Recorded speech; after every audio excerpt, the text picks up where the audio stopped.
I'm going to talk a little bit today about how I became a better leader from when I took over this business and was actually pretty bad at it. So I'm going to tell you a little bit about sort of how I got there and why I'm telling you what I'm telling you today. How many of you guys have quit a job because you had a really bad boss? A few of you? So earlier when someone asked what happened when you had that really bad boss, and I raised my hand and I said, I left. It was my first boss when I first became a psychologist. And I went there and this woman didn't want to teach me anything. She kind of was just, do this, shut the door, and make us a lot of money and go about your business. She had me evaluating a kid who was 3 years old, who couldn't speak. But I said to her, hey, this kid can't talk to me. I don't know how to evaluate this kid. She said, well, we're going to make some money doing it, so stay in there and figure it out. I couldn't take it anymore, so I quit.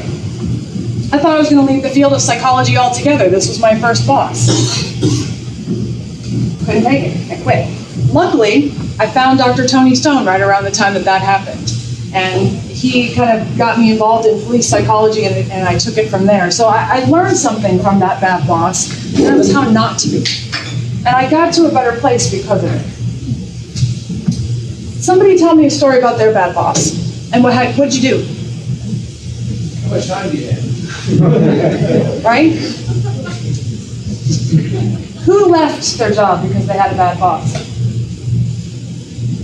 Yeah. Did you ever tell that boss that that's why you were leaving? No. I didn't either. I just left. So that woman probably is still being a bad boss, doing all the bad boss things that she always did, and keeping people there for less than a year. And turnover is really expensive, right? We had turnover in my office, and I can think, what in the world is going on here? Why can't I keep these people? Why are they not performing well? Well, it was probably me.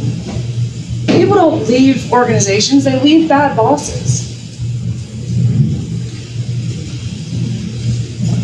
Uh-oh. I hit the wrong button. Hold on.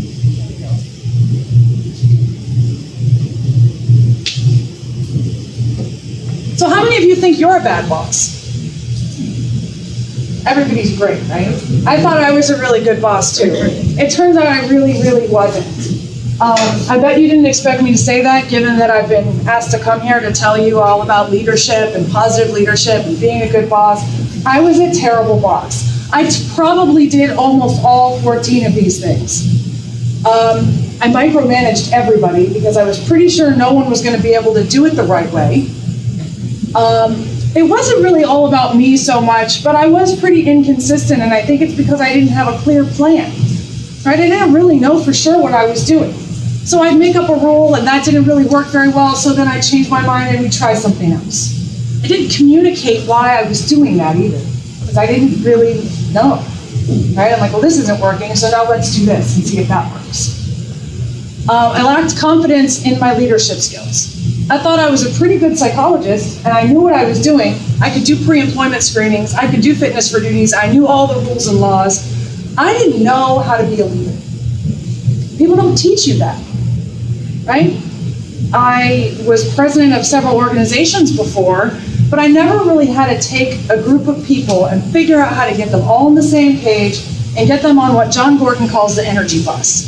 So I'm going to tell you guys just a little bit about shortly. So leadership is an entirely different ballgame from doing your job. I would say one thing and then do something else, again, because I didn't really have a clear plan.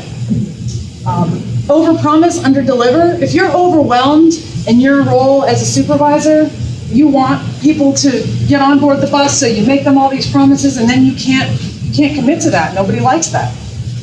I didn't have a clear vision for our team. We didn't have a mission statement. All the stuff that everybody's been talking about today, John talked a lot about that mission statement. It's really important. You're not transparent. Be open, be honest with your people, right? Be authentic. Take accountability. We've heard that so many times today. Don't play the blame game. In my office, on our team, I have a rule. It doesn't matter whose fault this is, right? We have to figure out what caused the problem so we can figure out how to fix it so that we don't repeat it. But we don't want to point fingers and blame people for doing something wrong. You don't like that, right? When your boss is like, well, you screwed this up. But that doesn't really help. You don't inspire other people. You don't show vulnerability. I think a lot of us, when we don't know what we're doing, we put this wall up, especially us law enforcement officers, and we're like, well, I know everything, I'm pretty good at all of this, and you guys are all a bunch of idiots, and I got this all under control. That's not the sign of a good leader. And you don't see the strengths of your team, right? Even if somebody on your team annoys the ever-living daylights out of you, there's something good about them. And you gotta find out what that is, you gotta figure out what their strength is, and you have to play to that strength. Because everybody's there for what? Purpose, right? And if you don't listen, if you're a bad boss, you don't really hear what people are saying, and I didn't hear what people were saying. I didn't hear that I wasn't doing a good job leading the team. So why is it so people say it's lonely at the top, right? When you get promoted, why do people say that? Anybody? Bueller? Right, people stop talking to you, and then why do they do that? You're at the end of the year. Mm-hmm. Somebody else said something over here. You say you change. Yeah, right? Like you were on their level, now you get promoted, and now you're in charge of them. Depending on what position you're in, you may not have any fear of it. Yep, that's what happened to me. Dr. Stone said, I'm retiring. Here you go. And I was in charge. I was the boss of things. I'd always been very bossy, but I'd never been much of a leader, and I didn't really know what I was doing. And you all in law enforcement get promoted based on your skills, right? I think that's how I got promoted. I was a good psychologist, and Tony Stone said, she's a good psychologist, she knows what she's doing. I'm gonna make her the boss of things. I had no idea how to lead people. And I know that when you get promoted as a sergeant, you're like, well, now I'm in charge of these people. I know how to tell them how to do their job, but how do I fix their morale, right? How do I get them to talk to me and not see me as the enemy? How do I get them to not see me as the boss? So interestingly, right before I stood up here, Simon Sinek was playing on the video. I learned from him at IACP in San Diego that I was a bad boss, that I was not a good leader. I was sitting there, I was on the board of the IACP, and because I was on the board, I had to go to this lunch thing, and I was already really busy and totally distracted, and I don't really want to do that. But I go to this luncheon, and Simon Sinek stands up, and I didn't know who he was at the time. And he starts talking. And he starts talking a lot about leadership and how do we lead millennials? Because that was part of my problem, right? I thought everybody was going to be just like me, have the same work ethic as me, and do everything exactly the same way I did. Well, that doesn't ever happen. No one on your team is going to be exactly like you. We're different races, we're different genders, we're different ages. We were all raised in very different kinds of families. There are different things that motivate each and every one of us. And if you lead people the same way that you want to be led, that might not be what works for them, which is why it comes back to listening. You have to listen to your team. You have to understand what people's strengths are. So what Simon Sinek said after lunch was, a good leader takes care of those in their charge. A bad leader takes charge of those in their care. So think about that. If that's a take-home message that you get from this whole talk today, I think that's a really important one. Because that's the one that hit home for me. And I thought, you know what? I'm so busy being in charge of things that I'm not really working on caring about my team. Not really working on seeing what's our mission. Do we have a mission statement? No, we didn't have a mission statement. My mission was to make sure that I kept doing my job. Well, that wasn't going to help the people below me, right? I was a leader now. I had to fix that somehow. So, what does this mean for us when we're thinking about the new generation of law enforcement? What issues do you guys have with what I guess they're called the millennials, right? They're the next generation. They're our leaders, right? They're coming, they're here. What issues are you having with them? The way they communicate. Give me more detail about that. They're more in some of the verbiage they use, they're more texting. Yeah, so they're much better at technology and communicating by texting, right? They didn't really grow up in a place where you have face-to-face communication. So that's a skill that they need to learn, obviously, to work in law enforcement. What else? They always want to know why. And that is a really, really good point, one I was probably going to bring up later, but let's talk about it now. Why do you guys think it's important to tell your team why you're doing something? Buy-in. Exactly. You know, I used to ask my parents why, and they would say, because I said so. And that was enough for me. That was fine for my generation. The new generation does not listen to because I said so. Not only do they not listen to because I said so, it makes them mad and they just want to quit. And we have to meet people where they are, right? We're not going to change an entire generation of people. So we're going to have to work on our leadership skills and how we get their buy-in. How do we talk to the new generation of law enforcement officers? Communicate, right?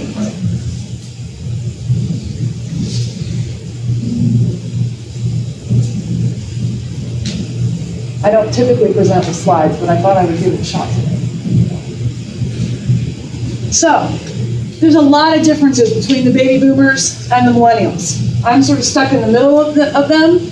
I'm a Gen Xer, I think. But the boomers are people who are competitive, loyal to their careers. They would start at a police department and stay there and retire. Right, Stan? The millennials, they don't do that.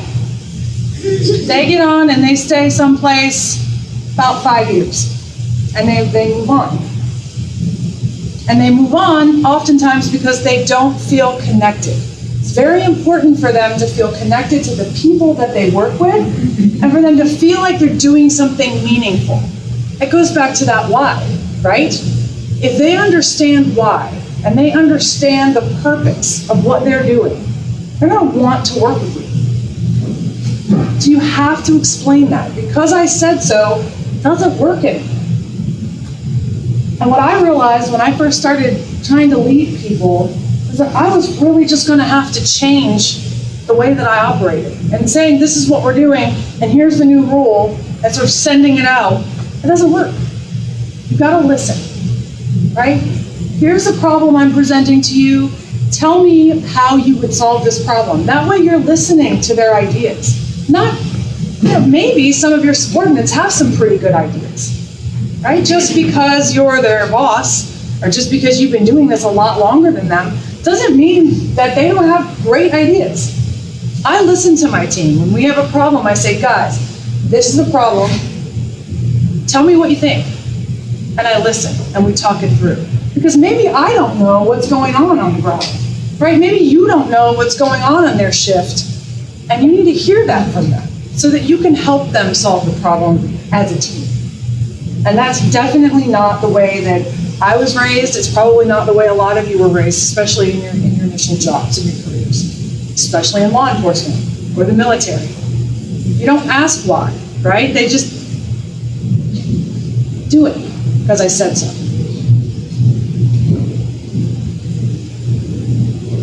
So millennials are tech savvy. They prefer structure, and they're team players. They want to be a part of a team. And that's how we can get them bought into law enforcement. I'm going to talk tomorrow, during the first talk of the day tomorrow at Bulletproofing, about how we can recruit and retain the next generation of law enforcement officers, but they want to be a part of something. And if they feel important, and you make them feel important, and you tell them why, and you communicate with them, they're going to want to work with you. And they'll want to stay. Because they're not loyal to the job. They're not loyal to the employer or the company. They're loyal to their team. So one of the things that I always hear law enforcement agencies say, and I know I'm not fond of change either, is, but we've always done it this way. And I forget who said this earlier, but the definition of insanity is doing the same thing over and over and over again and expecting a different result. We have got to change the way that we're leading our people, because we're losing people out of the field of law enforcement altogether. And we have such high rates of turnover, especially in the younger generation, that it's really creating problems within our organizations. And we've got to do something to fix it.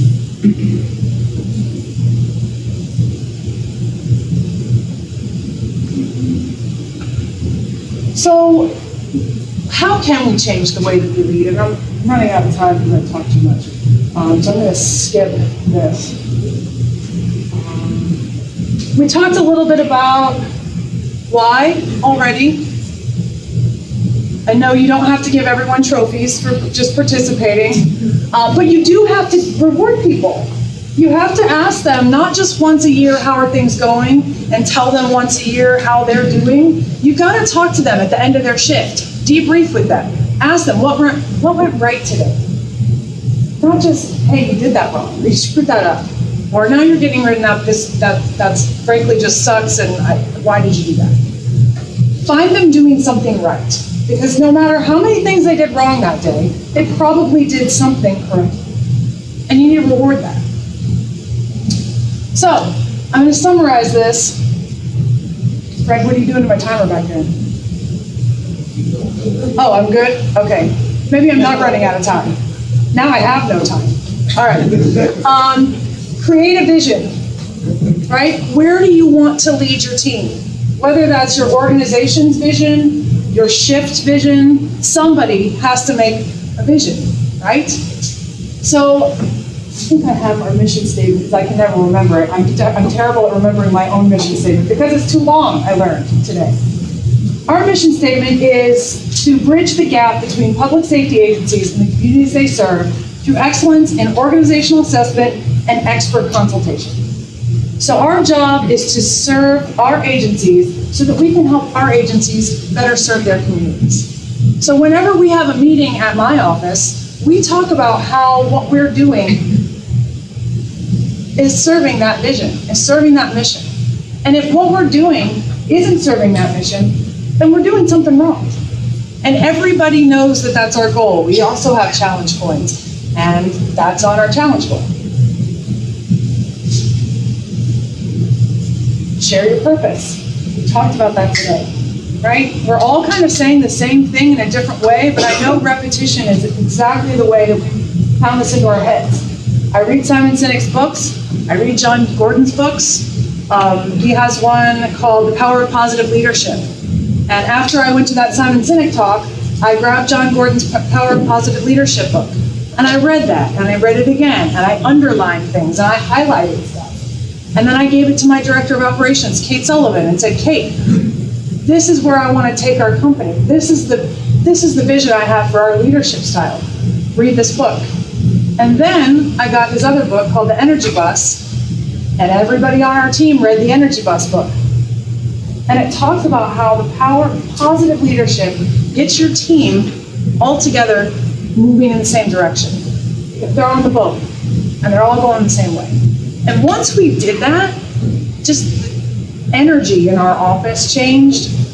I was a happier person, everybody was happier, business was going better, we were more efficient. It was unbelievable to me that that actually worked. And it really wasn't that hard. Said this already, listen to your people. Don't just hear them, but really listen to what they're saying. Ask for feedback. Don't be afraid to get negative feedback from people. I always tell people that work with me, if I'm doing something and it's not working for you, I need to know that. If I don't know that, I can't help you. But if you're the kind of boss who doesn't want to hear negative feedback because you're always right and everybody else is wrong and shut up and I've got it, no one's going to come to you. If you're being a bad boss, they're just going to leave. So you have to create that environment within your organization so that people will talk to you in a positive way. Be flexible. I had to learn that one too. I'm very rigid. this is the way it is, and this is why, and this is how we're doing it. But I had to let people do their own thing, do it their own way, right? My way is not always the right way. I would tell my office manager how to do her job. I don't do her job. She does her job. So as long as she's meeting the goals of the organization, why do I care how she gets there? I don't need to control that. We don't need to control people to have them work with us. In fact, that's the first way to get them to walk right out the door. Appreciate, serve, appreciate your people. And again, earlier we said we give people Officer of the Year awards, we give people life-saving awards. But at the end of every shift, tell somebody what they did right. Give them a very specific example of something that they did well, that you appreciated and that you noticed. And a lot of people say, well, millennials need all this positive feedback and it's so annoying and they're so needy. Well, that might be. But this is a technique that really works. Appreciate people. You all like to be appreciated, right? When someone says, thank you, you did a really good job. A lot of us went into this field because we like being appreciated. We like doing something meaningful. The millennials are no different. We just have to learn how to communicate with them differently. And integrity and admitting mistakes. I know I already talked about that, but be honest with people. I said to my team when I was changing our mission and changing my leadership style, I said, listen guys, I screwed up. I have not been a good boss. I want to do better. These are my goals. This is what I want to do. This is how I want our office to operate, and I'm really sorry that I screwed up. And you know what everybody did? They said, yeah, you were kind of a crappy boss, and yeah, you did kind of screw up. But everybody really appreciated that I admitted that, and that I had a plan, and that I talked to everybody about what that plan was going to look like. Not I have a new plan, and this is what you're going to do. But I have a new plan for our organization. What do you guys think about that? How can we move forward together as a team? So in your shift meetings, before everybody goes off to do what they're going to do, pretty much independently in their own cars, right? I think it's important to have these kinds of meetings. What are we going to do today that meets our vision? What issues are you guys having? How can we help? Ask that. Do you have the tools that you need from me? I can't promise you that I can get you everything that you need, but I can hear what you need, and I can try. Because we're leading people, right? We're not just bossing people. The last thing I'm going to say before I take questions from you guys is, if you want your team to serve, serve them. If you want your people to care, care about them.